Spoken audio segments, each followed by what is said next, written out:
Hi guys, welcome back to our channel, All Things Home. I'm Jacey, and today I'm going to be going over 5 spots to start organization in your home. These are areas that I have started to implement in our home, and now I feel like we can kind of branch off from there, but these are just in high traffic areas of our home, and we're in some desperate need of organization, so they were a great place to start. If you enjoy watching, please go ahead and like this video below, and don't forget to subscribe to our channel so you don't miss our next one. Let's start some organization. Okay, first things first, before we start actually organizing, you really want to declutter. Decluttering is so important because the more items you have, the harder it is to organize and the longer it takes to clean. So decluttering and getting rid of things that you don't need is the first step. Make sure what you have in your main areas are just items that you use every day. If you are storing things in your main areas, such as like extras, you really want to store those someplace else. We created a storage room in our basement, and so anything extra that we get, if we have extra paper towels or some bulk food or things like that, we go ahead and just store those downstairs. That way they're out of the way of our daily routine. Now, if you're saving something for later and you don't really know when later is, such as like half of my closet, then you may want to look into just getting rid of those altogether, because if you aren't really using it, really ask yourself if you really need it. Which, side note, I am planning on totally decluttering and organizing for the first quarter of this year. I really want to get a little bit more minimal with things because we added a baby to our home at the end of last year, and so just having less and being able to keep up with the home better will just make things so much easier and helps the days run smoother. Anyway, see what you can throw away. I was in a cabinet the other day and there was an empty box in there because we ran out of something and didn't realize it. So this empty box was just taking up space in the closet. So see what you can throw away, and then with other items that you don't really want to throw away, look to donate those if you don't need them. There are so many places to donate, such as thrift stores. We have taken furniture pieces and light fixtures that we didn't need to places like Habitat for Humanity. For clothing, there's a lot of places that offer drop-off bins like churches and schools. And then also some daycares do accept toy donations depending on the condition of the toys. So just fill your boxes and get those items out. I promise it will feel so good.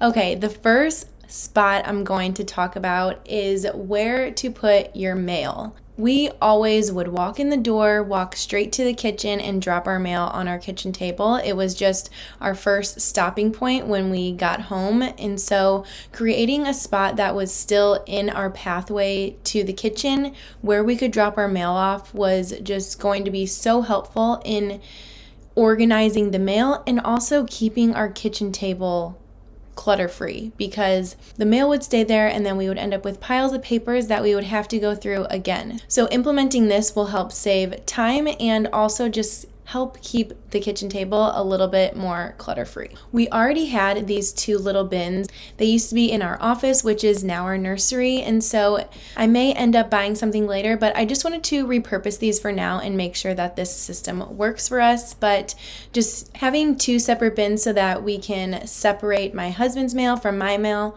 will just help us to be able to go through it more easily.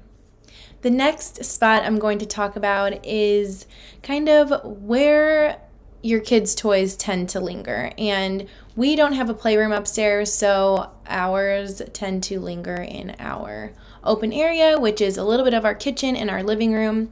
We are currently creating a playroom downstairs in the basement since we don't have space on our main floor, so we still know that we're going to end up with some toys upstairs. And because of that, it was very important to create some hidden storage. So whether it's your living room or some main area that your kids' toys tend to linger to, having hidden storage here will be so helpful. Some people are able to have a playroom right off of their living area, and so it's easier to clean up because those rooms are connected and it's not far to put the toys away. But if you don't have that option, then baskets are a perfect way to add in some storage, but also still look decorative. This way, when everything's put away, the living room still functions as a living room and still looks like a living room and not a playroom. And this is so important because you want the room that you're in to function for the purpose it was made for when needed. I grabbed these baskets from Hobby Lobby a few years ago. I originally had 6 when my son was just a baby, but after a while he started accumulating some larger toys, and so I wanted to bring in some larger baskets as well so those toys could be hidden. I went ahead and removed a shelf from our console table and found these 2 larger baskets at Home Goods, and so it really helps to hide some of those larger toys like tractors or little golf clubs and things like that. With both these basket styles, I was really drawn to their natural textures that they have and thought they went really well with our home. The third spot I'm going to talk about are your countertops, and specifically your kitchen countertops. The kitchen is the heart of the home, and so making sure that things run smoothly in there can really set the tone for the day. When our kitchen is a mess, it just makes the day a little bit harder. There's no room to prep or cook, and so then you're trying to clean beforehand, and it's just kind of dragging the day on and just, like I said, makes things a little bit more difficult and a little bit more chaotic. So the only items you want on your counter are items that you use every day that you probably wouldn't put away anyway because it would just be easier to leave them out on the counter. The biggest tip my sister and I give is to swap your packaging. This can make the world of a difference. Most of the items we buy for our kitchen, like food and cleaning supplies, spices, supplements, they don't always come in the prettiest packaging. And when they're left out, it looks a little bit more cluttered. So if you need something left on your counter, just find a more decorative piece that is cohesive with your home decor, and it will help your space feel more organized and just look and feel a lot better. I love this little landing zone next to our stove. It has a lot of items that we use every day when we're cooking, so it's just nice to have those out already at arm's reach. As silly as it seems, the cutting board underneath just anchors everything and keeps all of those items together in one spot. It's like a reminder that all of these have a home and a specific place to go. And then adding some real or faux greenery can always soften and complete a look. I will link any items that I can below that I know are still available. So just remember that original packaging can give the illusion of clutter even if your space really isn't that bad. It just adds a lot more colors, and those items stick out in a negative way from the rest of your home decor. I have really tried to swap any packaging that lives on our counters with more appealing containers, and that way it looks more like home decor yet is still super functional. Okay, the fourth spot I'm going to go over that we did recently is our pantry. You want your pantry and your fridge to be at least organized enough so that you can see everything inside and use items before they expire, obviously. Now, your fridge comes with multiple shelves, big and small, and drawers, so it comes with a little bit more organization than your pantry, so I'm just going to focus on the pantry right now. Also, since it's something that we just implemented in our home and has made such a difference. So while I still want to do more to our pantry, we just made a few quick changes in here, and like I said, it has drastically changed the function for us. So in here, we ended up swapping a lot of packaging as well for glassware, especially for items that weren't resealable or that had a longer shelf life, such as baking flours, popcorn kernels, nuts, things like that. We ended up saving a lot of money getting our glassware for the pantry from Hobby Lobby. I got a few different sizes and figured I could take anything back that we didn't end up using. However, we ended up having to go back to get even more.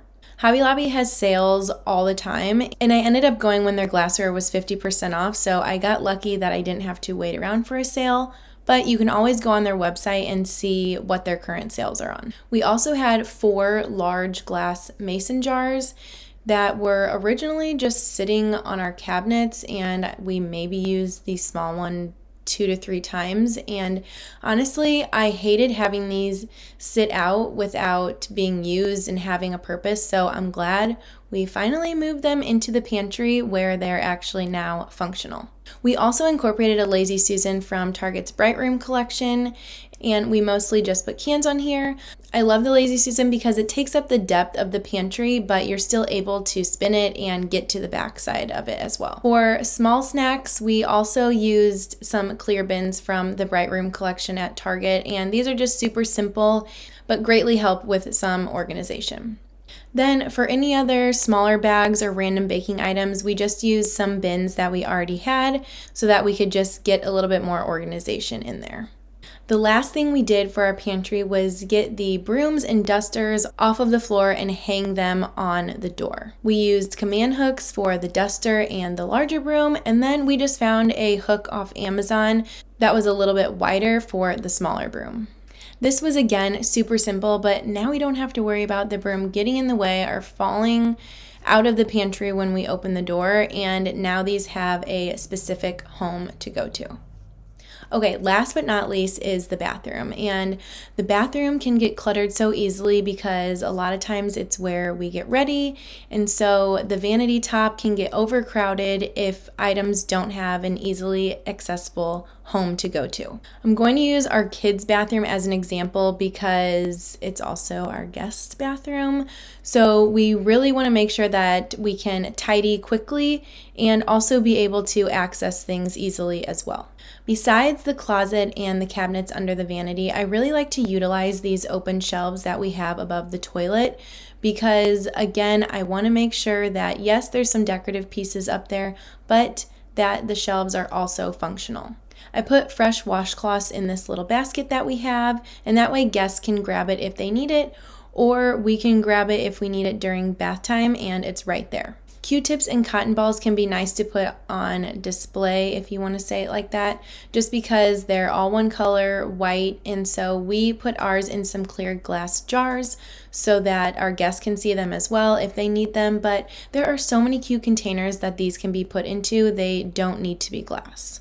Right now, we're giving our baby a bath in the sink, and so it's definitely very tempting to just leave all of her stuff that we need on the vanity top. However, like I said, it can get overcrowded, so having these easily accessible in this basket that we have on the shelf is very convenient.